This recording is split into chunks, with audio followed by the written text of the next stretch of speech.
Hello po sa ating lahat, lalong-lalo na dyan sa aking mga fellow teachers. Kamusta po tayong lahat? Kamusta naman po ang ating online teaching? Nag-enjoy po ba tayo? Nagwi-wish po ba tayo na sana pwede din nating i-groupings yung ating mga tinuturuan online? Well, don't you worry fellow teachers dahil meron po akong ituturo. Ito po ay ang Google Breakout Rooms. Pero bago po ang lahat, please subscribe and like this video.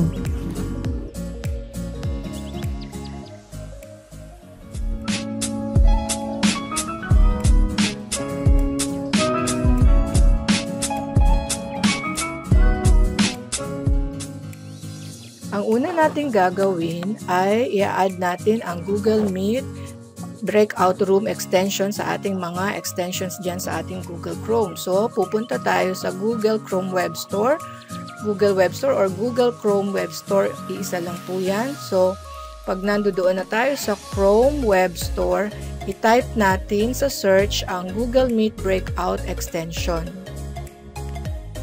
Google Meet Breakout Rooms extensions pala. Okay, yun. Google Meet, ulitin ko, Google Meet Breakout Rooms. Ayan. And then, i-type lang natin or i-click lang natin. May lumalabas naman dyan. I-click lang natin yan. And then, makikita na natin ito yung B na purple. Yung icon niya ay B na purple. Tapos, siya ay ginawa ng Hadiptec. Yan, nakalagay Google Meet Breakout Rooms. So, ipapakita niyan dyan yung mga demo or yung tutorial. May overview pa. So, maganda yan. Kung gusto natin, i-add na natin. And then, meron siyang konting tanong. Kung gusto natin ilagay daw sa extension natin, then let's click the Add Extensions. Ayan. Or extension. So, makikita natin dyan sa upper left corner, dyan sa collections ng ating mga extension. Nandoon na siya yung B na purple.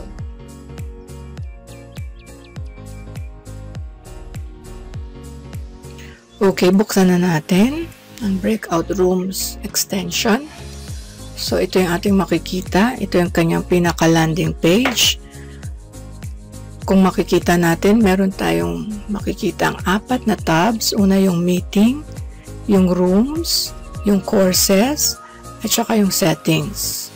Dito muna tayo sa settings magsimula. Bago tayo gumawa ng kahit ano pang dapat natin gawin dito sa mga ibang tabs, dito muna tayo sa setting magsimula. I-set muna natin ang ating breakout rooms kung paano ang tsura niya. Una, ang makikita natin dito sa settings ay ang breakout rooms display. So, may dalawang turi yun or type yun ng display. Una yung tiles at saka yung tabs. Itong tiles, ginagamit ito kung ang ating screen or ang ating monitor ay malaki. Bakit? Sige, pakita ko po sa inyo kung paano itsura ng tiles. Pag tayo nag-start na ng meeting, so ganito po yung itsura ng tiles. Huwag kayo mag-alala, papaliwanag ko pa ito mamaya. So, ipapakita ko lang kung ano itsura ng tiles. Ayan, ganyan po siya. Para siyang mga window. Pag nagbukas tayo, so kailangan po talaga ng malaking monitor. Enough para magkasya yung iba-ibang window. O yan. Yan po ang itsura na tiles. Okay? So, balikan natin uli yung settings. Yung isa namang itsura ng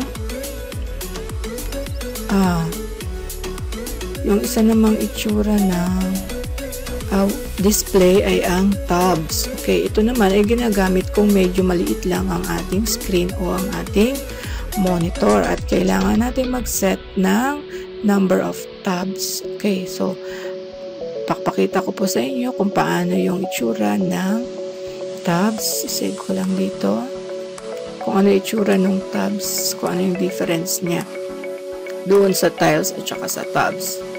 So, ito yun. In-open natin, ganito ang itsura niya. So, ayan po. Hindi siya nag-windows, kundi nag-add siya na nag-add ng mga tab dito. Ayan, makikita ninyo. Ayan. So, pag maliit nga naman ng ating screen, hindi siya magkakasya or magiging maliit lang ang tingin natin. Pero, kaya gagamit tayo ng mga tabs. So, i-click lang natin i-click if we want to navigate to different groups or yung groups na gagawin natin. Okay? So, yun po yung pagkakaiba ng tabs at saka ng tile display. Okay? So, balik po tayo dito sa settings. So, yun yung pagkakaiba. Pero ako mas gusto ko, medyo malaki naman yung aking screen. Ang pipiliin ko ay ang tiles. Kasi gusto ko yung mga separate windows. Okay.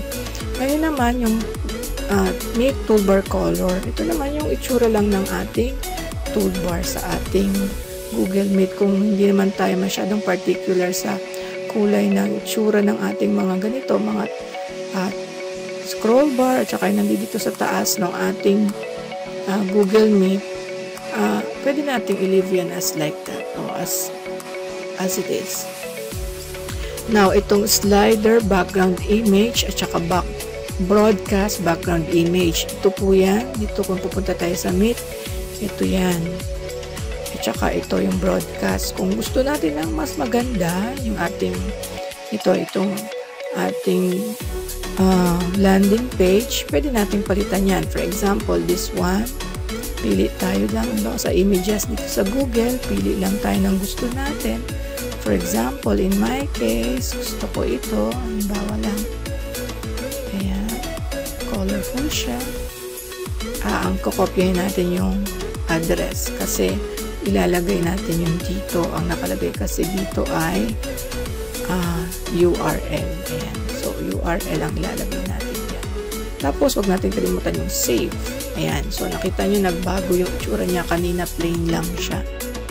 Tapos, ganun din dito sa broadcast background. So, pili tayo uli ng iba pa ng display or background. Kopyahin uli natin yung address. Balik tayo doon sa landing page natin. So, dito tayo. Lagay natin yung URL. Paste lang natin. And then, save. Ayan, tingnan nyo, nag-iba na yung kanyang itsura. Yun po yung doon sa settings. Okay, dito na tayo sa automatically allow outside participants to enter. So, kung exclusive yung klase natin or isang section lang yung klase natin at ayaw natin merong basta-basta may pumasok, huwag natin i-check ito. Tapos, ito naman, automatically join meets created by this extension. So, every time na i-start natin ang meet natin, for example, this one, pag click na natin yung start class, automatic na mag-open. Hindi na kailangan mag-join ng klase. Automatic na siyang mag-open. And then, dito tayo sa automatically creates new meet URL every time the room is open. So, i-click natin ito para nasi-save yung or automatic na nag-create yung meet ng URL. So, hindi na tayo gagawa every time na i-close natin ito tapos i-open na naman. So, i-check natin yan. Okay? Check natin. Pero, take note that this setting is only relevant for static meet URL entered in the Rooms tab and is ignored for nicknames and codes. So, pag gumawa tayo mamaya ng rooms gamit ang nicknames and codes, hindi to applicable. Applicable lang ito doon sa URL. Ganyan. And then, dito na tayo sa courses. So, meron na akong ginawa kanina. So, kung gusto na natin gumawa ng courses, itatype lang natin, i-click lang natin dito yung add. Ayan, add. Ayan, tapos magta-type tayo. Kanina, gumawa na po ako. Nilagyan ko ng course, for example, EPP4. Tapos yung description niya, bahala kayo kung ano ilalagay yung description. Ako, ang nilagay ko lang yung section para madali kong matandaan. O kaya, ito pa, isa pang grade level. Nilagyan ko uli ng section.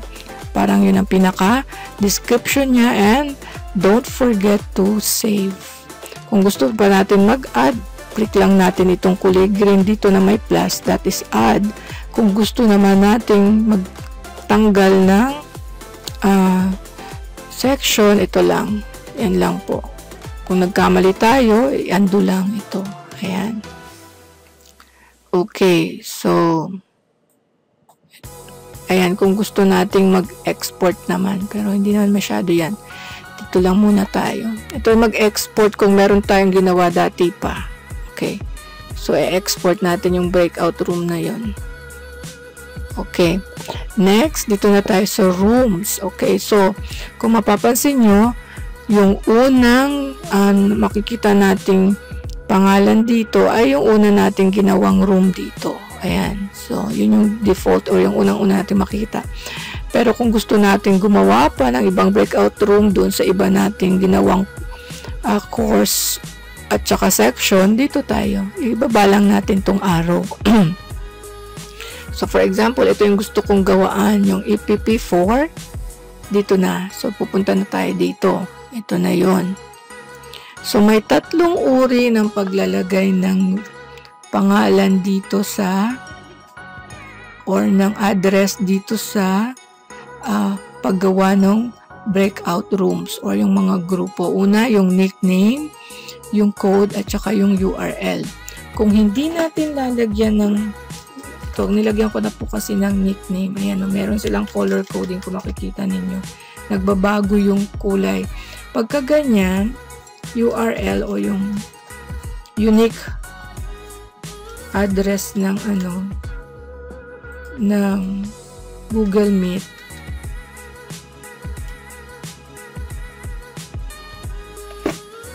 ayan, automatic na siya. Ayan, kulay violet siya. Kasi pag wala tayong nilagay, tapos sinave natin to, ayan, creating automatic URL. So, meron ng URL ang nandiyan. Automatic na yan. Hindi na tayo mag-iisip at gagawa.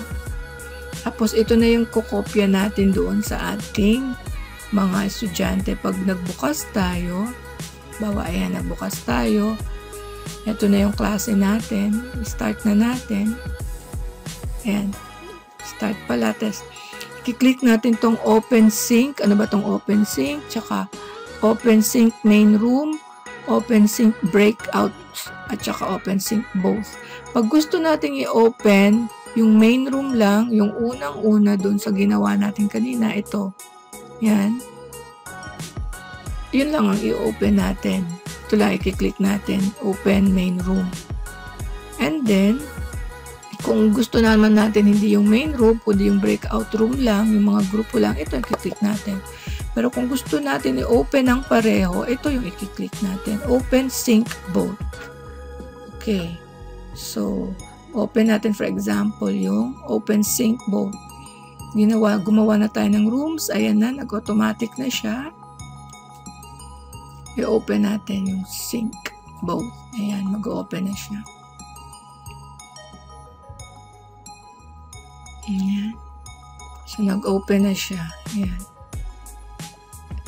So, yung unang-unang room, yung main room, ayan, makikita nyo naman dito, may nakalagay na sa taas na main room. And then, dito sa mga tabs niya, makikita dito yung mga description niya. Okay, group 1, group 2, group 3. So, saan yan? Bakit nagkaroon ng ganyan? Kasi sinet natin dito sa rooms. Ayan o, group 1. Dito yan. Lagyan natin ang pangalan yan. Pag wala pong pangalan yan, hindi yan mabubuo. So, kunwari, hindi ko pa nalalagyan. Yan, group 1. Kaya wag po natin kakalimutan ha. Dito natin ilalagay yung pangalan ng mga or code name or description nung ating nung tab nung bawat breakout room or groups. Okay po? Ayan po yun. So, yan yung itsura niya. Ngayon naman, kung gusto natin ng code lang, ito yun. Ito yung code. Ito yun, no? Yung yung mga letters na ang kanyang pattern ay 3, 4, 3. Ito yan. Sige, subukan nating burahin yung Ayan. So, mag-iiba yung kulay. Makikita ninyo naging blue na siya. Kasi code na yan. Yung ganyang pattern code na yan. Okay? Ngayon naman, pagka naman gusto natin ang hindi URL ang nakalagay dyan, kundi description, for example, is yellow, lagay natin instead na URL, pwede naman yan. Kasi automatic naman pinaki-create yan ng breakout room app extension. Yellow, blue, tapos halimbawa lang, orange, and then green. Ayan. So, example lang, capital letter, pero okay lang yan. So, nakita nyo, naging green siya kasi nicknames lang siya. Okay? So, chinek natin dito, kaya wag kayong mag-alala, hindi po mawawala yung URL nun. Automatic yun siyang mag-create pa rin. Meron pa rin po yan. So, kaya lang ginamit natin nicknames. Okay? Nasa sa inyo po kung anong gusto nyo gamitin, URL, code, or nickname. So, save natin yan. Kung tatanungin nyo ako kung ano yung mas ideal, kung ayaw nyo lang mag-set, URL. Pero kung gusto nyo lagyan ng parang pangalan yung bawat grupo, itong lalagyan nyo, maglalagay kayo dito ng mga nicknames na bawat grupo.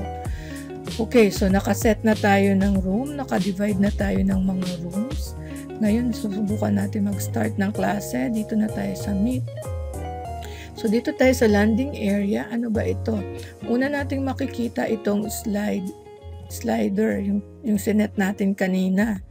Diba? Yung slider. Ayan. Bakit ano tong slider na to? Ito, ikaw as a host, pwede kang lumipat ng iba-ibang room. Ayan. Room 1, Group 1, Group 2, Group 3, ayun ka, Group 4. Ayan. So, or pwede mong gustong pumunta ulit sa main. Okay? So, pag pumunta ka sa Group 1, kahit dito lang sa iyong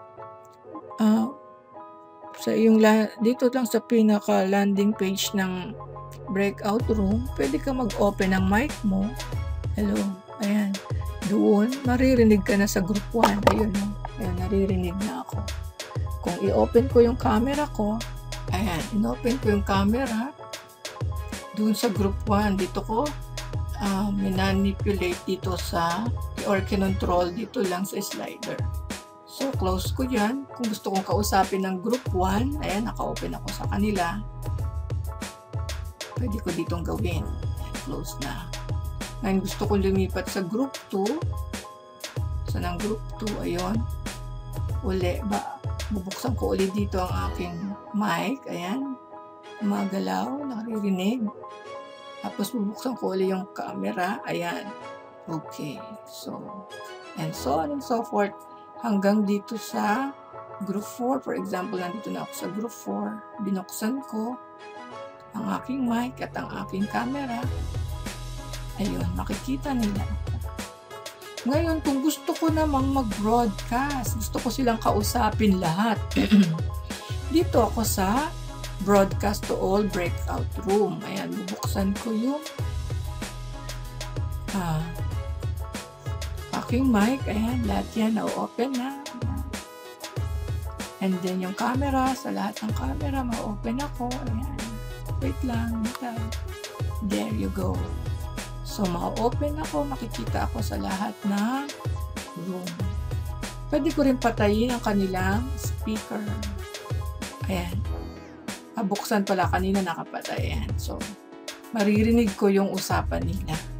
Kung ano yung meron doon, maririnig ko sila. Okay. Kasi pag binuksan ko yan, lahat sila magkakaroon. Ganon din dito sa taas. Speaker din. Maririnig ko sila. Dito mic lang. Dito maririnig ko sila. Okay. So, yun po. So, off na natin. So, yun. So, pwede tayong lumipat. As a teacher, pwede tayong lumipat using the slider. Pwede tayong lumipat ng iba-ibang room using this slider. Okay. So, yan. Paano naman tayo mag-a-assign? So, ng ating mga bata. Oops. Okay lang. Pinalaki ko lang. Pareho lang po yan. Ganito lang. Pareho lang po yan. Okay? Pinalaki ko lang po. Paano naman tayo mag-a-assign dito sa baba?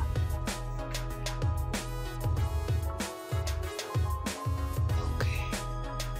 So, paano naman tayo mag-a-assign ng mga bata sa bawat room? So, may dalawang process. So, una, meron na tayong pre-assigned. So, kukopyahin natin yung copy pre-assigned breakout assignment. So, from MS Word or kahit sa PowerPoint presentation, ibigay na natin, isulat na natin. For example, katulad nito, ayan, gumawa na tayo ng grupo, may pangalan dito ng estudyante, bibigay natin sa kanila yan, tapos kukopyahin natin ito. Ito yung address ng bawat room. Tapos, kukopyahin natin, ibibigay natin sa kanila. Tapos, paste natin dyan. Oops, hindi maganda itsura. Palakihin natin, ay paliitin natin para mas makita nila. Oops, sorry. Ayan, paliitin natin para makita. Ayan, para maintindihan nila. Ayan. Hindi lang maganda yung pagkakagawa, pero pwede nyo nang i-adjust yan kung paano nyo ipipresent. Ayan. Basta nakikita nila, ipipresent nyo sa kanila, pwedeng ito yung paliitin nyo. Ayan, bahala na kayo kung paano nyo ipipresent sa kanila. Basta't ganyan, beforehand or in advance, ibibigay nyo na sa kanila, ipipresent nyo na sa kanila yung kanilang mga addresses. That's one. Okay? Ang isa pang paraan ay ito din, kukopyahin nyo itong mga address na to, kinopya na natin. For example, nandoon na sila sa room, dito sa main room, hindi nyo pa binibigay yung address, ngayon pa lang, nag-uusap pa lang tayo, tas ngayon nyo pa lang ibibigay yung address, dito nyo po ilagay sa chat box, ipipaste nyo dyan. Ibo-broadcast nyo sa lahat, so bago umalis ang mga bata dito, may explain nyo sa kanila kung saan yung room nila, and then pipili na lang sila. Okay, ang kaanuhan lang dito ay hindi nyo sila makokontrol, baka yung iba pumili sa 1, sa 2, sa 3, kahit hindi naman sila naka-assign doon. Okay, may isa pa pong paraan dito sa assign, breakout, ad hoc. Kung kanina kinopya lang natin. Ngayon, in case, halimbawa, yung mga bata ay nandoon na sa main room, tapos hindi mo pa na-assign yung room, lalabas sila dito. Ayan, magkakaroon dito ng mga estudyante. Then, pwede mo silang i-random assign. Yan. Okay, and then yung kakopy mo na yon, copy mo lang, and then ilalagay mo rin doon sa chat box. Ayan. So, yun yung isang paraan. Yung pangatlong paraan. Okay? Basta pag may mga estudyante na doon sa main, tapos hindi mo pa nasiset, tapos isi-save mo, halimbawa dito sa class, punta tayo dito sa class, sa rooms. Ayan. Yan, gumawa ako ulit ng panibago, iba ito. Halimbawa, ang dami kong ginawa kasi nagkaroon kami ng faculty meeting. Ito yung ginawa ko. So, lahat sila nandoon na sa plenary. Habang nasa plenary sila, gumagawa ako nito. Tapos, sinave ko. Kung na-save ko na yon at nandoon na sila, punta uli ako sa Meet. Tapos, pupunta ako dito sa Assign Ad Hoc. Makikita ko yung mga bata dito, yung lahat ng listahan ng mga tao doon sa loob nandito, and then maglalabas dito na randomly assign. Yun ang i-click nyo kung gusto nyo i-assign sila randomly, or katulad ng ginawa ko kanina, ito, kopyahin nyo yan, and then i-copy ninyo yon, copy the link. Ayan, yung mga yan, i-copy mo na lang. Ayan, pareho lang yon, and then ilagay nyo doon sa chat box. So, yun yung pangatlong paraan. Meron pa po pala, ito yung timer. Ito, magsiset tayo ng time, usually 5 minutes or 10 minutes. Reset natin yung time, and then pagka start natin, And then, pag malapit na yung time, mareremind tayo, makakarinig tayo ng tunog, parang alarm. So, yung alarm na yon 1 minute or 60 seconds before the time ups. Okay? O, bago matapos yung oras. Ayan. So, and then, dito po sa taas, merong itong question, retile, at saka yung kung gusto nyo paliitin o palakihin. Ito naman, retile, yung itsura lang yung mga tiles na or yung windows ng bawat room. Pero ito lahat, ito pinaka gusto ko sa lahat, ito, dahil lahat ng information tungkol dito sa breakout room ay nandito. Ayan. So, kung may mga questions pa kayo na hindi ko pa masyado talagang naintindihan, dito po, click nyo lang yung question na yon. Meron siya ditong user guide, version 16.2 kasi 16.2 po itong breakout rooms na download natin. Ayan, so may meron din ditong frequently asked question, what is nickname code, why is extension not working, do students need to leave the main room when they go to the breakout. So, nandiyan po ang iba pang additional information. So, sana po, ayan, okay na po. Sana po nakatulong. Sana po magamit natin at good luck po sa ating pagtuturo. At please, subscribe to my channel, like this video, and subscribe to my channel and watch for more of my videos. Salamat po!